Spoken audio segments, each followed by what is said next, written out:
Bonjour à tous, voici Ghouls & Ghosts, un jeu d'arcade sorti en 1988 et qui est la suite directe de Ghosts & Goblins sorti 3 ans plus tôt.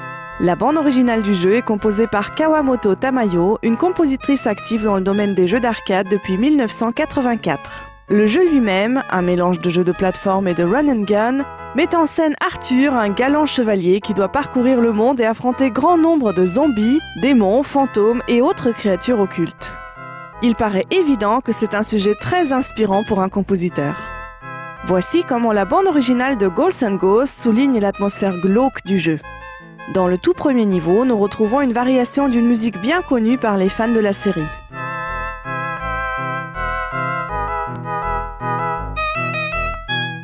Il s'agit du thème de Ghosts & Goblins, comme on peut l'entendre dans les 2 premiers niveaux du jeu.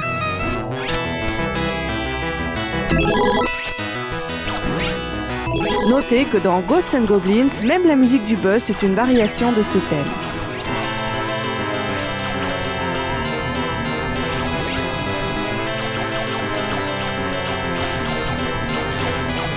Kawamoto Tamayo reprend alors le thème original de Mori Ayako et lui donne un air de ragtime avec des sonorités de petit orgue. L'orgue est souvent employé pour représenter la mort ou la transition avec l'autre monde, ce qui est très probablement dû à son utilisation massive dans la musique sacrale. Accompagnant le plus souvent des chants religieux, l'orgue est toujours associé à quelque chose de mystique.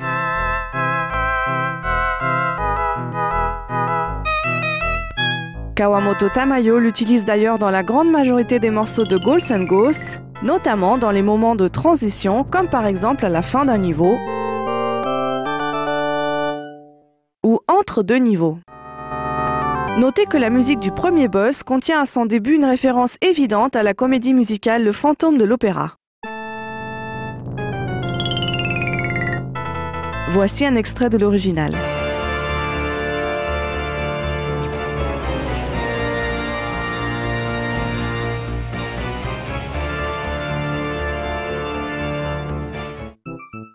La musique du deuxième niveau fait fortement penser au thème de l'elfe dans Secret of Mana.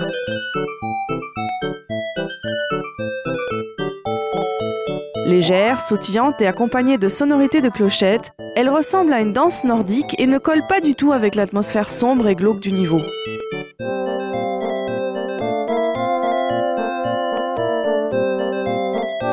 Il se peut que Kawamoto Tamayo ait fait ce choix musical pour offrir aux joueurs un moment de répit au vu de la grande difficulté du jeu. Un grand changement de style intervient dans le 3e niveau.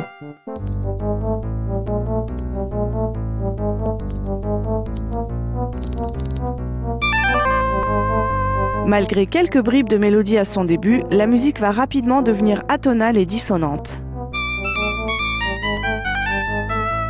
Les changements de rythme soudains soulignent le sentiment de désorganisation musicale.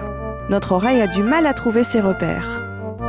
À un moment, les voix mélodiques vont se chevaucher dans une sorte de canon, avant un passage particulièrement désagréable à l'oreille, construit de quintes parallèles.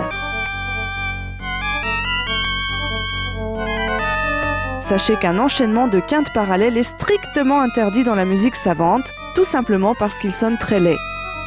Imaginez ça un peu comme une chemise bleu ciel avec une cravate orange fluo. Ça fait mal aux yeux. Ainsi, les compositeurs se servent de quintes parallèles seulement pour créer chez l'auditeur un sentiment de malaise auditif. Dans Ghouls & Ghosts, Kawamoto Tamayo nous offre une bande originale riche et variée. Notez qu'elle utilise des timbres et sonorités assez agréables à l'oreille et relativement peu de percussions, alors que la musique reste très présente malgré les bruitages. Ainsi, elle accompagne le joueur dans sa quête sans lui mettre trop de pression supplémentaire dans ce jeu qui est d'une extrême difficulté. La bande originale reste pour autant fidèle à l'atmosphère apocalyptique de Ghouls & Ghosts et donne au jeu un air de film d'horreur.